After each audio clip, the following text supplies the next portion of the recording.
Hey everyone, in this video I'll show you how to message employers on Indeed in 2026.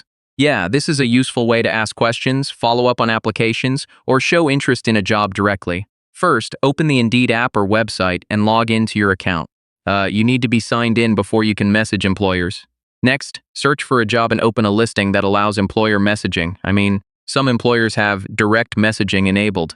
Now look for the message employer or contact option on the job page and click it.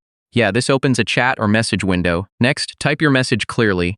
You can ask about job details, application status, or availability. Keep it short and professional. Once your message is ready, click send. Your message will go directly to the employer through Indeed.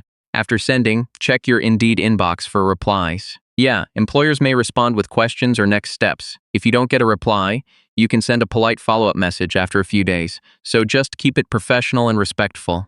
And that's how to message employers on Indeed in 2026.